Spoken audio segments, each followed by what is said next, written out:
The sheriff's cruiser lights washed my front porch in red and blue when the doorbell rang. For a moment I thought someone had died. When I opened the door, 2 men in suits were standing there, and one of them said a sentence that made my stomach drop. "Ma'am, we're here because of something you did last week at a gas station outside Tulsa." I stared at him confused. "$1, he said. "You gave a veteran $1. I had no idea that Dollar was about to tear open a fraud ring that had been quietly robbing old soldiers across 3 counties. But I'm getting ahead of myself. Let me start where the story really begins. I retired from the Marine Corps 2 months before all this happened. 22 years in uniform, most of it overseas. Afghanistan twice, Iraq once, a handful of places nobody ever puts on the news. When I finally hung up my dress blues, I moved back to Oklahoma. Tulsa was close enough to family, but far enough away that nobody asked too many questions. Retirement felt strange.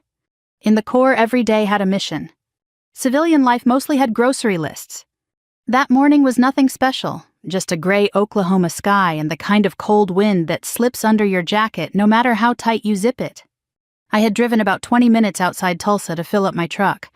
Gas was cheaper out there and the station had decent coffee. The place looked like 100 others scattered across rural America. A squat brick building, 2 fuel pumps that had seen better decades, a faded Budweiser sign flickering in the window. Inside, the smell of burnt coffee and motor oil hung in the air. I remember noticing the man right away. Older, late 70s, maybe early 80s. He wore a faded army cap that had the words "Vietnam Veteran" stitched across the front. The bill was bent from years of use. His jacket was thin for the weather. He stood at the counter with both hands on the glass, carefully counting coins. Pennies, nickels, dimes. He moved them slowly across the counter like each one carried more weight than metal should. The cashier, a young guy with a bored expression, watched him with growing impatience. "Sir," the kid said, tapping the register, "it's $1.49. The old man nodded and pushed the coins closer. "I'm just about there." His voice had that quiet rasp you hear in men who've lived a long time. He counted again. 27 cents short. He checked his pockets. Nothing. I could see the moment it hit him. That small slump in his shoulders. He started pulling the coins back toward himself. "Sorry," he muttered. "I'll come back another day." I don't know why that bothered me. Maybe it was the hat. Maybe it was the way the kid behind the counter was already rolling his eyes. Or maybe after 22 years in the Marines, something in me just couldn't stand watching an old soldier walk away from a cup of coffee. I stepped up beside him. "Put it on my tab," I said. The cashier looked confused. "You don't have a tab." I slid a $1 bill across the counter. "That should cover it." The old man turned toward me slowly. Up close I could see the lines in his face, deep ones, the kind carved by sun worry and time. "You don't have to do that," he said. "It's just $1, I replied. He studied me for a moment. Then his eyes drifted to the small Marine Corps sticker on the back of my truck keys sitting on the counter. His expression softened. "You served?" "Yes, sir." He nodded once. "Army," he said quietly, tapping his hat. "Long time ago." The cashier handed him the coffee. He wrapped his hands around the paper cup like it was a small heater. "Thank you," he said. Not loud. Just sincere. I nodded back. "No problem." I grabbed my gas receipt and headed outside. Cold air slapped my face as the door shut behind me. I filled up the truck, climbed in, and drove back toward Tulsa. By the time I got home, I had already forgotten about the whole thing. Life does that. Small moments slip away before you even realize they mattered. The next week passed quietly. I unpacked boxes, fixed a loose fence board, called my sister. Normal things. The kind of life Marines don't get very often. 7 days later, just after sunset, I was sitting in my living room reading when headlights flashed through my window. A vehicle pulled into my driveway. That was unusual. I live on a quiet road outside town. Visitors usually call first. Then the doorbell rang. One sharp chime. I set the book down. Old habits die hard. Even after retirement, I still check windows before opening a door. 2 men stood on my porch. Both wore dark suits. One held a leather folder. The other looked like the kind of man who notices everything in a room before he steps inside. Behind them, parked along the curb, sat a black SUV. Government plates. I opened the door halfway. "Can I help you?" The taller man gave a polite nod. "Ma'am, are you Sarah Cole?" "Yes." He exchanged a quick glance with his partner. Then he said something that made the hairs on the back of my neck stand up. "We're looking for the Marine who helped a Vietnam veteran at a gas station last week." I frowned. "I help a lot of people. The man's name is Walter Briggs." The name didn't mean anything to me, but the image came back instantly. The army cap. The coins. The coffee. "What about him?" I asked. The second man spoke this time. "Mr. Briggs asked us to find you." I crossed my arms. "Why?" The taller man opened the folder slowly. Inside were photographs, documents, and one image that made my stomach tighten. It was a picture of the gas station where I'd stopped.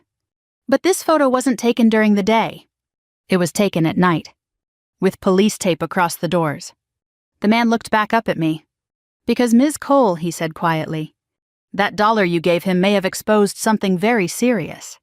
And for the first time since leaving the Marines, I felt the familiar pull of a mission beginning. I did not invite them in right away. At my age, or maybe I should say, after the life I'd lived, you learn not to open your door wider than necessary for two strangers in dark suits carrying folders.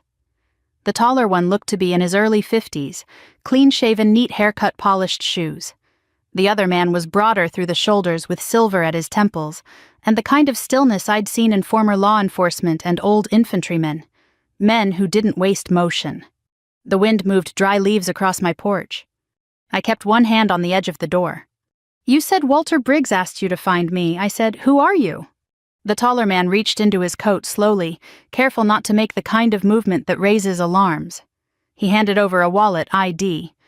"My name is David Mercer. This is Tom Ellison. We work with the Oklahoma Veterans Legal Assistance Foundation." I looked at the card, then at him. It looked real enough. Not flashy, not federal, just the plain kind of identification nonprofits and legal offices carry. Tom gave me a small nod. "We're not here to sell you anything, ma'am." "Don't call me ma'am unless you mean it," I said. That brought the faintest smile to his face. "Understood." I stepped out onto the porch and closed the door behind me. It wasn't that I was afraid of them. It was that I was cautious by training, and caution had kept me alive in places where people smiled before they lied. "What happened at that gas station?" I asked. David glanced at the black SUV parked behind them, then back at me. "May we talk somewhere private?" I studied them a moment longer, then motioned toward the two wooden chairs on the porch. "You can talk here." They sat. I remained standing. David opened the folder again, this time showing me a photograph of the old veteran I had seen at the counter. He looked cleaner in the picture, a little younger somehow, though that may have just been the light. Same face, same cap. "That's Walter Briggs," David said. "Army, served in Vietnam, Purple Heart, Bronze Star." I looked down at the photo longer than I meant to. He didn't seem like the kind of man who'd send lawyers to a stranger's house. "He isn't," Tom said. "That's part of the reason we're here." David took over. "Mr. Briggs came to our office 3 days ago. He said he wanted to locate a former Marine who helped him pay for coffee at a gas station outside Tulsa. That was all he knew about you. Former Marine. Woman. Pickup truck. He noticed you're bearing your haircut and a Marine Corps sticker on your keys." That sounded like Walter. Older men who'd served could spot military in a grocery line from 20 feet away. I folded my arms. "So you tracked me down over $1. Tom shook his head. "Not exactly. The dollar got our attention. What he told us after that is what brought us here." David slid another paper from the folder. It was a copy of a property notice. Past due taxes, legal language, county filing stamps. "Walter Briggs is in serious financial trouble," he said. I frowned. He looked broke. "He is broke," David said plainly, "or very close to it." There was no drama in his tone, just facts. He explained that Walter lived alone in a small house northeast of Tulsa. His wife had died 6 years earlier. No children, limited Social Security, modest VA benefits. He'd gotten by carefully until the last year when a series of assistance agreements and refinancing offers had left him trapped in debt he didn't fully understand. "Who signed him into that mess?" I asked. "That's what we're trying to untangle," David said. "And Walter believes the gas station may be connected." I stared at him. Connected how? Tom leaned forward, resting his forearms on his knees. That station has become a regular stop for a handful of older veterans in that area. Some live alone, some have memory issues, some are just proud and won't ask for help. Walter says a man there started talking to him months ago. Friendly at first, offered coffee, mentioned programs for seniors and veterans, property tax relief, home repair help, legal assistance. I felt something tighten in my chest. In the Marines, you learn to identify a setup before the ambush begins. And let me guess, I said. The paperwork wasn't what it claimed to be. David gave a slow nod. That's our concern. He told me Walter had signed documents he believed were related to emergency home repairs and tax relief. Instead, those papers may have transferred partial rights to his property, tied him to predatory loan terms, and opened the door to foreclosure. Walter hadn't understood any of it until notices started arriving. He didn't come to us because of the paperwork, David said. He came because of you. I let that sit for a second. Why? Because David said he told us that after months of being handled, rushed, and talked over, you were the first person who treated him like he still mattered. That landed harder than I expected. The porch suddenly felt colder. I thought of Walter standing under fluorescent lights trying to buy 1 cup of coffee with pocket change while some cashier waited for him to fail. I thought of how small the moment had seemed to me. It was $1, I said quietly.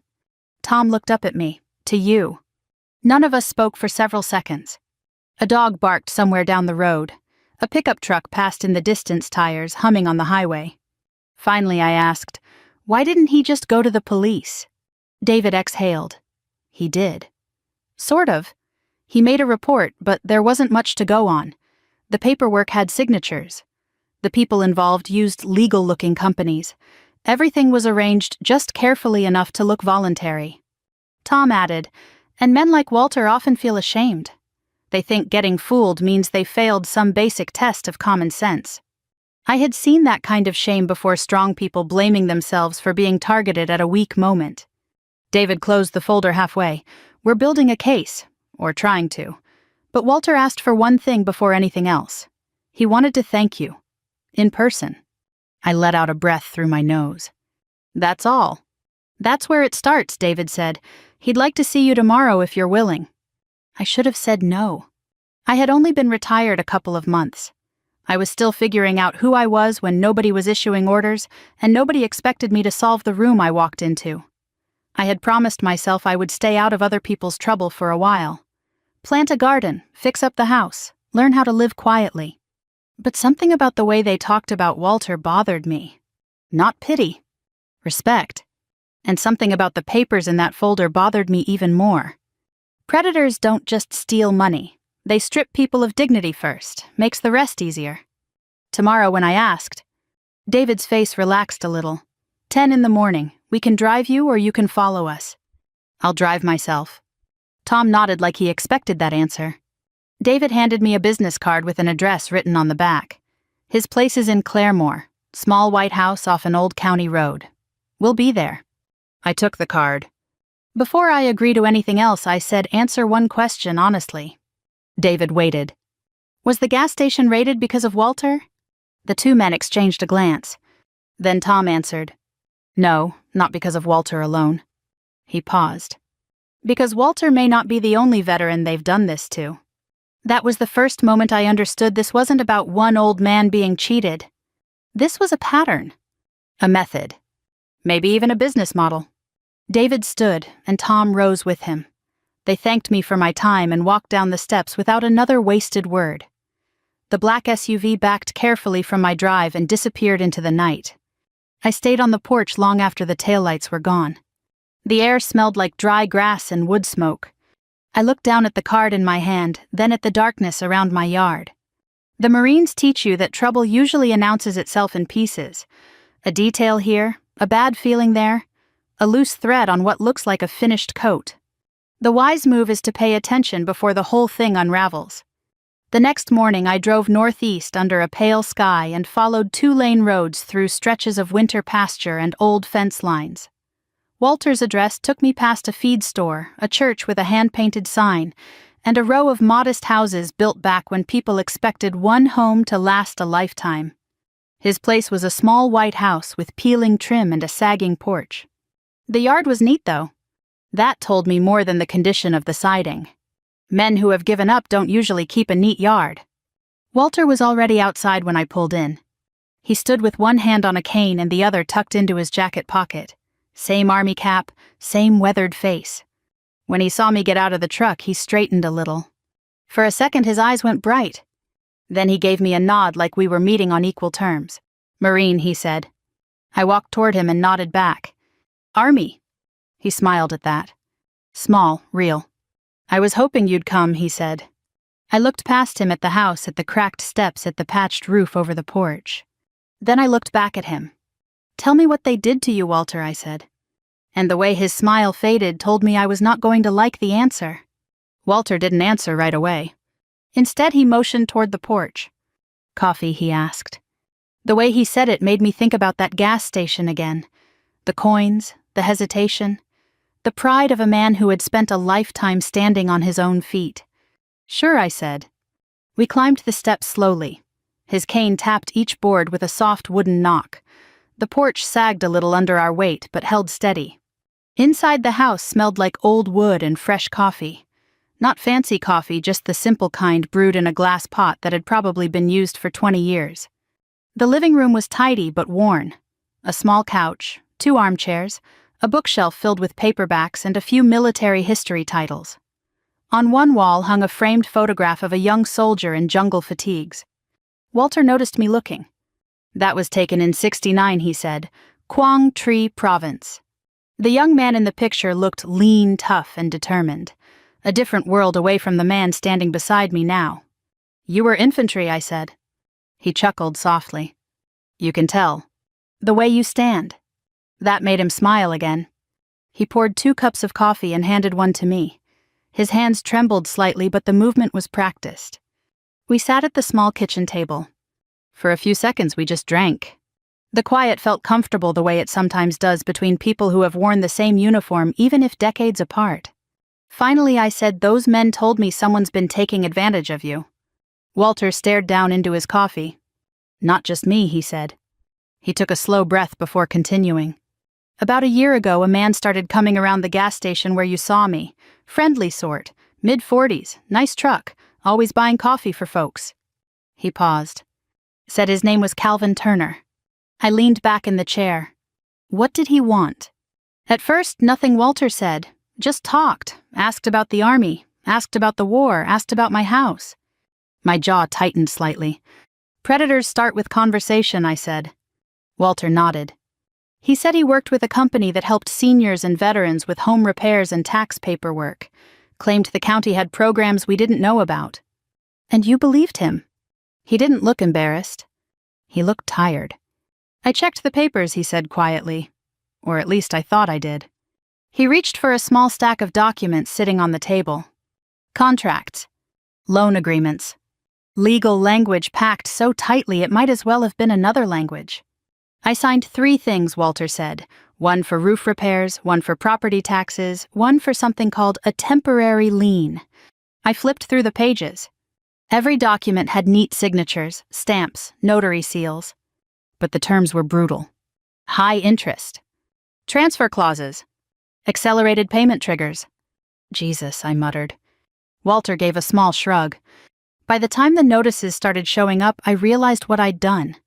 Foreclosure. 3 months away, he said calmly. The calmness bothered me more than anger would have. "How much?" "About 80,000. I stared at him. For a man living on a modest pension and Social Security, that number might as well have been a mountain. "You couldn't pay that in 10 lifetimes, I said. Walter nodded. "That's the idea." The room went quiet again. Outside, a pickup drove past on the gravel road. "You're not the only one," I said. He looked at me. "There are others." Walter sighed. I figured. He stood slowly and walked to the living room window. "There's a man down the road, Navy, lost his wife 2 years ago. Same company helped him with his septic tank." He turned back. "He's losing his place next month." Another name. Another victim. "How many?" I asked. Walter thought for a moment. 5, I know personally, he said. That was enough to form a pattern. But something else bothered me. Why did the gas station matter? I asked. Walter's eyes darkened slightly. Because that's where Turner meets most of them. I sat forward. Explain. Walter leaned against the wall. Older veterans tend to keep routines. Same breakfast spot, same coffee, same seat at the counter. The picture formed quickly in my mind. A quiet rural gas station. Old soldiers gathering for cheap coffee and conversation. Easy targets. Turner shows up, Walter continued. Talks friendly, offers help. Then he introduces paperwork. I rubbed my temples, and nobody questions him. He looks respectable, Walter said, and he listens to our stories. That last part hit harder than the rest. Loneliness is a powerful doorway for people with bad intentions. How long has this been going on? I asked. Walter thought. Maybe 2 years. 2 years. That meant dozens of possible victims. Maybe more. My marine instincts started lining things up automatically. Target group. Recruitment location. Legal cover. Financial extraction. It wasn't sloppy. It was organized. You said you went to the police, I said. I did. And Walter gave a weak smile. They said the contracts looked legal. Of course they did. Predators rarely break laws directly. They bend them until they snap. I leaned back and studied the room. The framed photo.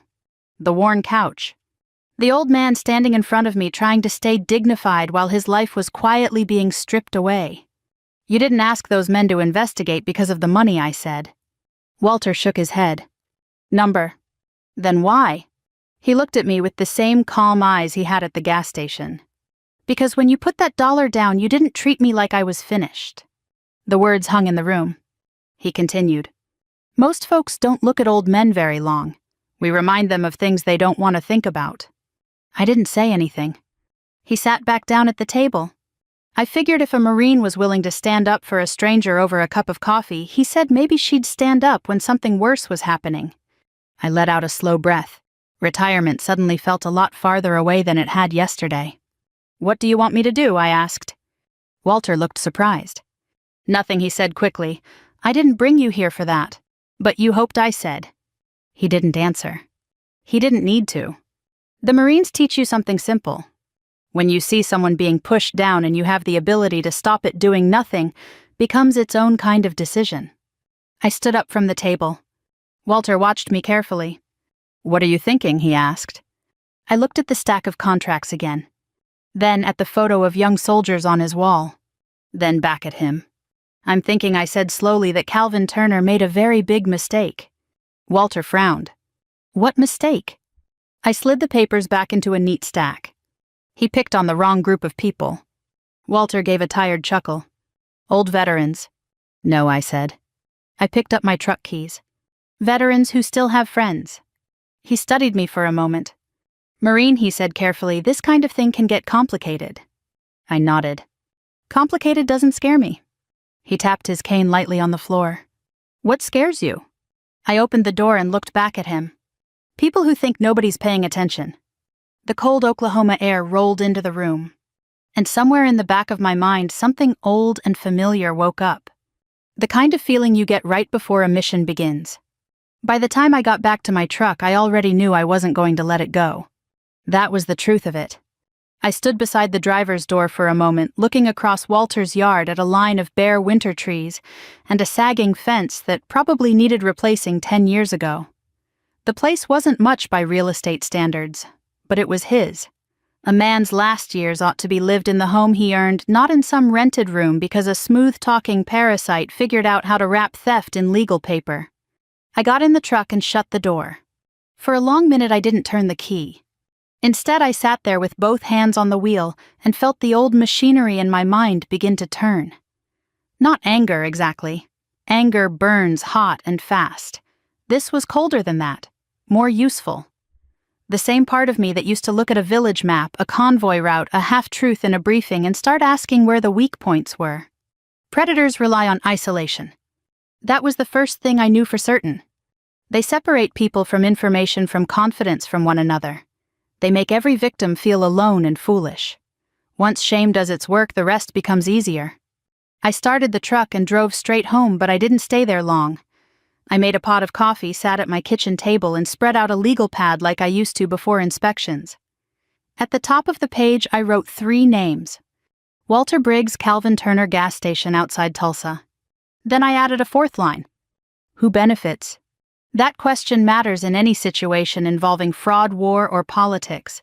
Usually in all 3, the same answer appears: the person who seems least rushed and most respectable. I called David Mercer first. He answered on the 2nd ring. Mercer. It's Sarah Cole. His tone changed immediately. Ms. Cole. Sarah. All right, Sarah. I need copies of every document Walter showed you, and I need the names of the other veterans who've come to your office with similar complaints. He was quiet a moment. That's not a small request. No, I said, it isn't. Are you taking this on? I'm looking at it. That was enough for him to understand. The names may be confidential, he said carefully. I can ask for permission. Ask fast. He exhaled. There are at least 6 that look related, maybe more. Similar language in the contracts, same notary in several cases, same contractor listed on home repair claims. Who's the contractor? Prairie State Property Services. I wrote it down. Real company. As far as the paperwork shows, yes. Whether it does the work it claims to do is another question. Find out. He gave a low, tired laugh. You really are a Marine. I really am retired, I said, which means I have time. That can be dangerous. It usually is. He promised to send what he could by evening. Then I made the 2nd call. My friend Ellen Ruiz had been a Marine judge advocate for 18 years before leaving service and opening a small practice in Oklahoma City. If there was a legal seam in this mess, Ellen would find it. She picked up with her usual no-nonsense voice. If this is a political donation request, I'm hanging up. It's Sarah. A pause. Then warmth. Sarah Cole. Well, I'll be damned. How's civilian life? Too quiet. That sounds like a complaint? It was until this morning. I told her enough to get her attention: old veterans' suspicious contracts, fake assistance, foreclosure, pressure, gas station recruitment point. By the time I finished, Ellen had stopped making little amused noises and was fully in lawyer mode. Send me scans, she said, especially the signature pages, disclosure language, line clauses, and any transfer provisions. You think it's fraud? I think it's either fraud or abuse dressed up as informed consent. Either way, old men on fixed income don't accidentally sign themselves into $80,000 obligations because someone offered roof work. That's what I thought. She was quiet for a second, then said, Sarah, what? Be careful. I'm sitting at my own kitchen table. That's not what I mean. I knew what she meant. People who prey on the elderly don't always look dangerous, but the money behind them can be. I'll be careful, I said. She made a sound that told me she did not fully believe me. By late afternoon, David had emailed scans. I printed them out and sat with a red pen circling repeated names, addresses, notary stamps, company titles, and timing patterns. 3 things jumped out. First, the same 2 entities kept appearing: Prairie State Property Services and Turner Asset Recovery Group. Second, the supposed repair estimates were inflated beyond reason. A porch patch listed at $12,000. Roof work billed at $28,000. A drainage job with no contractor photos, no permit filings, and no itemized labor. Third, the agreements triggered default fast. Miss one payment late by a narrow window and the entire balance accelerated. That kind of structure was not meant to help a homeowner. It was meant to push one off a cliff. At 6 o'clock, Ellen called back. I've seen uglier, she said, but not by much. Talk to me. These contracts are designed to survive first glance. The wording is technically sophisticated. Arbitration clauses, waivers, disclosures buried where an older person might initial without understanding. But there are openings, such as capacity issues. If the victims were misled, rushed, or cognitively vulnerable, fraudulent inducement if the sales pitch didn't match the documents, unlicensed lending questions, possible elder exploitation, possibly mail fraud if notices were sent across county lines. I wrote quickly. And the company's Prairie State is registered, she said. Turner Asset Recovery Group exists on paper too. Small office listing in Broken Arrow, minimal footprint. That alone doesn't prove anything. No, but it rhymes. Exactly. I leaned back in my chair. How many people do I need before this becomes more than a sad story? For prosecutors, as many as possible. For me, 3 clean patterns start to become a system. I may already have that. Then get statements, dates, names. Don't coach anyone, just document. That last part mattered. In the core, gathering information under pressure is one thing. In civilian life, especially if lawyers may touch it later, you don't contaminate the record by telling people what to say. You ask, you listen, you write it down. The next 2 days I drove. I met an old Navy machinist named Frank Dillard, who had signed repair papers after Calvin Turner told him county inspectors would condemn his septic line if he didn't act immediately. Frank's wife had died the year before, and he admitted he had not read half the pages put in front of him. He had trusted the man because Turner called him chief and knew enough about military service to sound convincing. I met a widow named Mabel Keene, whose late husband had been Air Force. Turner had persuaded her to sign a property tax bridge agreement she thought would postpone county penalties. Instead, it attached fees and terms she couldn't afford. Mabel cried halfway through talking to me, not because of the money, but because her son had told her she should have known better. That kind of thing stays with you. People are wounded once by the fraud, and then again by the judgment of those who didn't have to live through it. By Friday, I had 7 names. Not rumors. Names, dates, copies, similar scripts, similar pressure, similar outcomes. Every road seemed to lead back to the same gas station.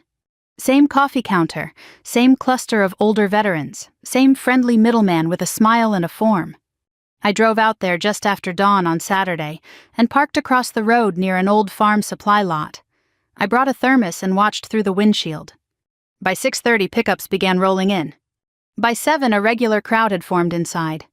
I saw Walter's description come to life in real time, old men in service caps, chore jackets, hands wrapped around coffee cups, trading stories because there are only so many places left where anybody lets them linger without buying a full breakfast. At 7:20, a silver pickup pulled in. A man in his mid-40s stepped out wearing pressed jeans, clean boots, and a quilted vest over a plaid shirt. Nice truck, expensive watch, friendly face. He entered the station carrying himself like he belonged there. 10 minutes later, through the front window, I saw him laugh, clap one man on the shoulder, and buy coffee for 2 others. Calvin Turner? He didn't look like a criminal. That was the point. He looked like a man who donated to youth baseball and shook hands at church. I watched him move from one old veteran to another with practiced ease, never too eager, never too formal. Just enough warmth to suggest trust, just enough confidence to suggest competence. When he came back outside, he stood by his truck talking to the station owner. They spoke for less than a minute. Then they both looked casually toward the parking lot where the older men sat inside by the window. Not a long look. Just long enough. That was when I knew the station owner wasn't just nearby. He was in it. Maybe not in the paperwork, maybe not on the contracts, but in the funnel, in the selection, in the setting. A hunting blind is part of the hunt, whether it fires the rifle or not. I waited until Turner drove away, then crossed the road and went inside. The coffee smelled the same as the day I met Walter. Burnt, cheap, familiar. The young cashier from before was not there.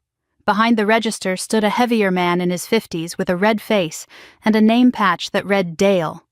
Probably the owner. He gave me a quick once-over. Need gas. Coffee. I poured a cup and paid cash. Then I nodded toward the old men by the window. Busy morning. He shrugged. Regulars. That fellow in the silver pickup seems friendly. No reaction at first. Then a little too casual. That so. He bought coffee for half the room. Dale handed me my change. Some people are neighborly. I smiled slightly. Some are. Then I walked out. No confrontation, no threats, no need. Not yet. Because by then the picture was clear enough to matter. They weren't just scamming one lonely veteran. They had built a pipeline. And if I was going to stop it, I needed more than outrage. I needed proof they wouldn't see coming.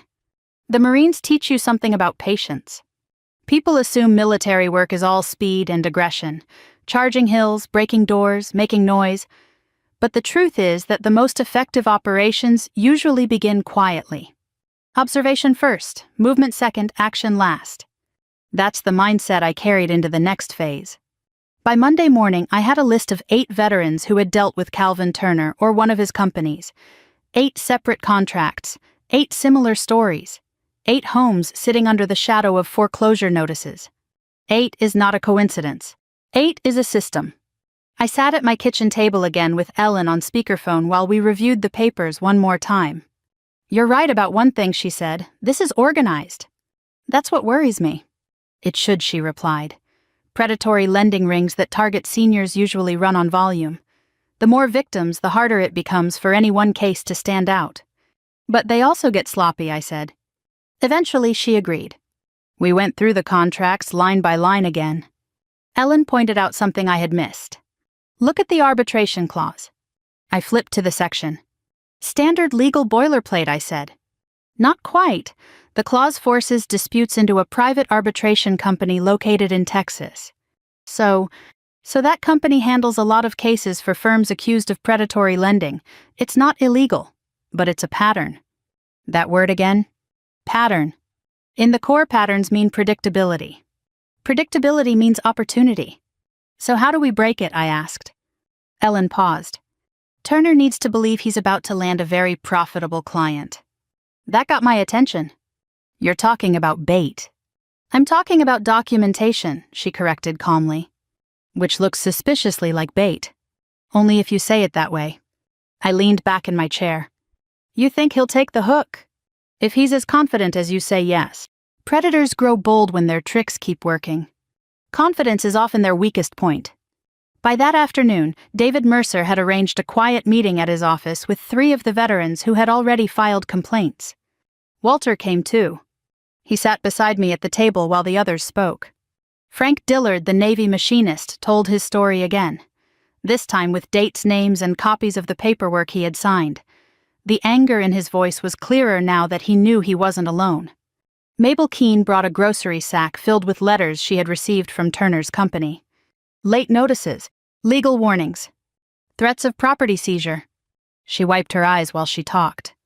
"I thought I was the only one stupid enough to sign those papers," she said quietly. Walter shook his head. "No, ma'am," he said. "You were just the one they reached first." David wrote everything down. Carefully, methodically. When the meeting ended, he closed his notebook and looked around the table. "We have enough here to begin a formal investigation," he said. "But that will take time." "How much time?" Frank asked. David hesitated. "Months." The room went silent. Months was a long time for people who were already weeks away from losing their homes. That was when I spoke. "What if we give Turner another opportunity to talk?" David frowned. "You mean confront him?" "No," I said. "Invite him." Everyone looked at me. Walter's eyes narrowed slightly. "You're planning something," he said. "Something simple." I turned to David.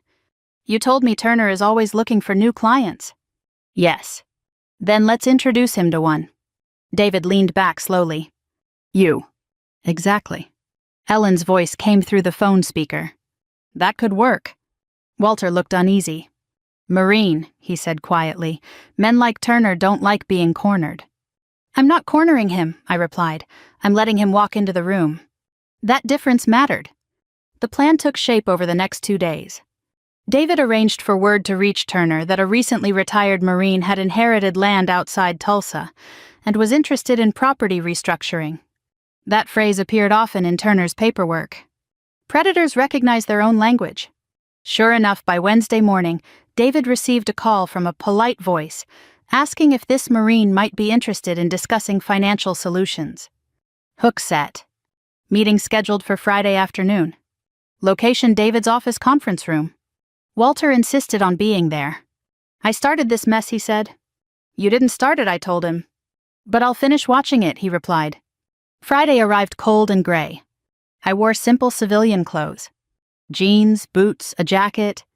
Nothing flashy. Nothing that suggested trouble. Ellen drove up from Oklahoma City to observe. David sat at the head of the table. Walter and 2 other veterans waited quietly along the wall. At exactly 2 o'clock, the door opened. Calvin Turner walked in. He looked exactly like he had at the gas station. Friendly smile. Firm handshake. Professional confidence. "Ms. Cole," he said warmly, I hear you may be interested in some financial guidance. I returned the handshake. Possibly. He sat down and opened a leather folder. Inside were the same kinds of contracts I had already seen. Predatory language dressed in respectable formatting. Turner spoke smoothly for the next 15 minutes. Tax relief. Equity conversion. Asset protection. All the right phrases. All the wrong intentions. Then he slid a document across the table. Of course, he said we'd just need a few signatures to begin the process. I didn't touch the paper. Instead, I asked a simple question. How many veterans have you helped this way? Turner smiled politely. Hundreds. Walter shifted slightly behind him.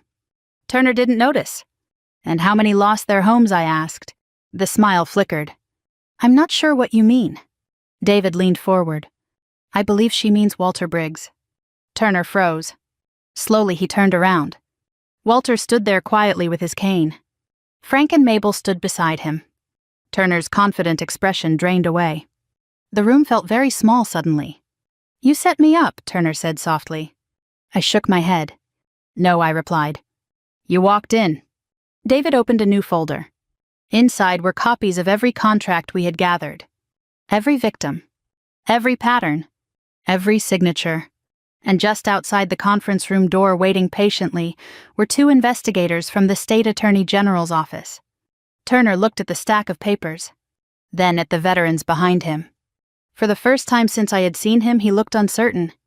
And uncertainty is where confidence finally begins to break. Calvin Turner didn't run. That surprised me. A lot of men in his position try something dramatic when the walls close in. They argue, they shout. Sometimes they bolt for the door like panic might somehow erase what's already been said. Turner didn't do any of that. He simply leaned back in his chair and exhaled slowly. Well, he said after a moment, this is awkward. No one laughed. The 2 investigators from the Oklahoma Attorney General's office stepped into the room. One of them, a tall woman with a gray blazer and calm eyes, introduced herself as Investigator Karen Holt. The other man stood quietly beside her holding a legal pad. Holt set a recorder on the table. Mr. Turner, she said evenly, we'd like to ask you a few questions regarding your business dealings with several residents of Rogers and Tulsa counties. Turner glanced at the recorder, then at the stack of documents in front of David Mercer. His smile came back, though it wasn't quite as confident as before. I assume this is some sort of misunderstanding, he said. David folded his hands. That depends on how you define misunderstanding. Walter was still standing behind him with his cane. The old man hadn't spoken yet, but his presence in the room seemed heavier than anything else there. Turner noticed him again. Mr. Briggs, he said smoothly, I'm sorry you're upset. My company has always tried to help seniors manage complicated financial situations. Walter's voice was steady when he answered. You helped yourself, he said. Nothing more. Just that. And somehow it carried more weight than a speech. Investigator Holt slid one of the contracts across the table. Mr. Turner, can you explain why repair estimates issued by Prairie State Property Services consistently exceed market value by 3 to 5 times? Turner shrugged lightly. Quality work costs money. Holt flipped to another page. Then perhaps you can explain why county permits were never filed for several of those repairs. Turner's expression tightened. I'm not responsible for contractor paperwork. Holt didn't raise her voice. Your company recommended those contractors. The room grew quiet. Ellen Ruiz leaned toward me and whispered, he's stalling. I nodded. Predators rarely admit wrongdoing the first time they're cornered. They test the room, look for exits, look for weakness. But the evidence was already laid out. 8 veterans. 8 contracts. 8 homes placed at risk. And that was only the beginning. After about 20 minutes, Turner finally asked for a lawyer. The investigators expected that. They gathered their materials and told him he would be contacted soon for a formal statement. When the door closed behind them, the tension in the room shifted. The storm hadn't passed, but the first crack of thunder had been heard. Walter sat down slowly. Frank Dillard let out a long breath and rubbed his face. I never thought I'd see that man sweat, he muttered. David Mercer closed the final folder. This will move forward now, he said. But cases like this take time. Walter nodded. I understand. Then he looked at me. Maureen, he said quietly, Yes, sir. Walk with me. We stepped outside into the cold afternoon air. The wind had picked up, carrying the smell of distant rain. Walter stood beside the curb for a moment, leaning lightly on his cane. You did more than I expected, he said. I didn't do it alone. He smiled faintly. No one ever does. We watched cars pass along the street. For a few minutes, neither of us spoke. Then Walter surprised me. You know something, he said. What's that? I never wanted revenge. I turned to him. That whole meeting in there, he continued, nodding toward the building, that wasn't about revenge. Then what was it about? He thought for a moment. Respect, he said finally. I didn't interrupt. When you get old, he went on, people stop seeing you, not out of cruelty, just life moves faster than you do. He tapped his cane gently on the pavement. After Vietnam, I built a small life. My wife, our house, a garden. When she died, things got quieter. And when men like Turner started talking to me, I wanted to believe someone still thought I mattered. His words settled heavily between us. That's how they got close, he said. Loneliness. I had seen that before. War zones, retirement communities, hospital waiting rooms. Loneliness is one of the most powerful forces in the world. Your dollar wasn't about coffee, Walter said. It was about dignity. I looked down at the pavement. I didn't think of it that way. He chuckled softly. That's why it mattered. We stood there a while longer. Then he said something that stuck with me. Justice is important, but revenge leaves a bitter taste. What about closure, I asked. Walter smiled at the horizon. Closure comes from knowing someone stood beside you.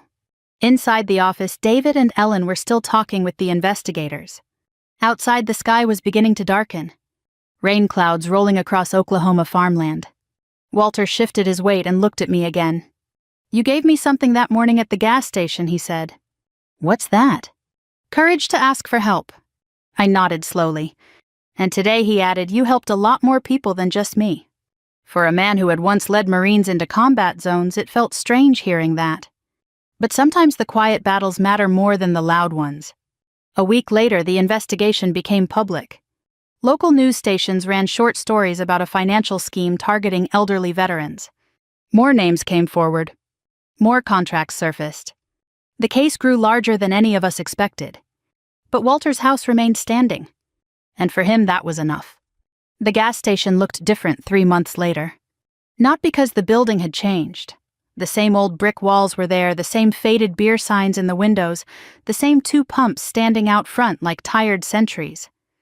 But the feeling of the place had shifted. You can sense those things when you've lived long enough. I parked my truck along the gravel edge of the lot just after sunrise. Oklahoma mornings have a particular kind of quiet in early fall cool air, pale sky, and the smell of fields waking up. When I stepped inside, the coffee smelled exactly the same as it had the day I first met Walter. Burnt. Cheap. Comforting. But one thing was different. The man behind the counter wasn't Dale anymore. A younger woman stood there now, pouring fresh coffee into the pot. New ownership. After the investigation began, the state discovered the station owner had been quietly receiving referral payments for connecting Calvin Turner with the veterans who came in every morning. He hadn't signed the contracts himself, but he had helped create the funnel. That was enough. He sold the station before the charges reached him. Some people run when the truth starts catching up. I poured myself a cup and turned toward the window. The same row of tables sat along the glass. But now there were more men there. Veterans, Army caps, Navy jackets, an Air Force ball cap that looked older than the man wearing it. And at the center of the table sat Walter Briggs. He spotted me immediately. Marine, he called across the room. His voice carried that same rough strength it always had. I walked over and pulled out a chair. Army, I replied. The table chuckled. Frank Dillard was there too, the Navy machinist whose septic contract had almost cost him his house. Beside him sat Mabel Keene, who now helped organize weekly breakfasts for local veterans. There were new faces as well. Men who had heard about the investigation and decided to start showing up. Community builds itself slowly like that. Walter lifted his coffee cup toward me. Looks like you started something, he said. I shook my head. No, it was already here. Frank leaned forward. You know, they arrested Turner last week. I nodded. The charges were serious. Fraud. Elder exploitation. Conspiracy. Cases like that take time, but the evidence was strong. More victims had stepped forward. The pipeline had collapsed. Walter took a slow sip of coffee. You know what the funny thing is, he said. What's that? I still think about that morning when you put $1 on the counter. I smiled slightly. It wasn't exactly heroic. No, he agreed. That's why it mattered. He looked around the table at the other veterans. Big moments get all the attention in life, he continued. Battles, elections, court cases. He tapped the table lightly. But most of what shapes a person's life happens in small moments. No one spoke. The room was quiet except for the hum of the coffee machine behind the counter. Walter looked back at me. That dollar reminded me that people still look out for each other. He nodded toward Frank. And that reminder helped me ask for help. Frank grinned, which helped the rest of us. I leaned back in my chair and watched the group for a while. These were men and women who had served their country decades ago. Some had carried rifles in jungles. Some had worked flight lines, engine rooms, radar stations. Now they were older, slower, but still proud, still deserving of dignity. The waitress came by and topped off our coffee. Walter raised his cup again. You ever think about how easy it would have been for you to walk past me that day? Sure, I said. I almost did. He laughed. But you didn't. Outside, the morning sun finally broke through the clouds. Light spilled across the parking lot and through the front windows. The kind of simple light that reminds you the world keeps turning. Walter stood slowly and rested both hands on his cane. Well, he said, I suppose we should keep this place honest. The others nodded. Weekly breakfasts had become a routine. Veterans checking in on one another. Sharing news. Making sure nobody was slipping quietly into trouble. It wasn't fancy. But it worked. As I stepped outside a few minutes later, Walter walked with me to the truck. He looked stronger than he had 3 months earlier. Still old. Still moving carefully. But steadier somehow. You heading home, he asked? Yeah. He nodded. Good. He looked across the quiet highway. You know something, Marine? What's that? Justice matters. I waited. But kindness, he said, is what keeps the world from falling apart while justice catches up. I thought about that as I climbed into my truck. The engine started with a familiar rumble. Walter gave me one last nod. Take care of yourself. You too. As I drove away, I looked once in the mirror. Walter was already walking back toward the gas station. Toward the other veterans. Toward the small community that had grown out of a simple act. And I realized something. Sometimes revenge stories aren't really about revenge. Sometimes they're about restoring balance. About reminding people that dignity still matters. And about proving that even the smallest act of kindness can ripple further than we ever expect. So if this story meant something to you, if it reminded you of someone who once helped you when life was hard, take a moment today and pass that kindness forward. Call an old friend. Check in on a neighbor. Or just buy a cup of coffee for someone who looks like they might need it. You never know how far a single dollar might travel. Thank you for spending this time with me. And if stories like this remind you that ordinary people still shape the world in quiet ways, feel free to share it with someone who might appreciate it too. Sometimes the best stories are the ones that help us look out for each other.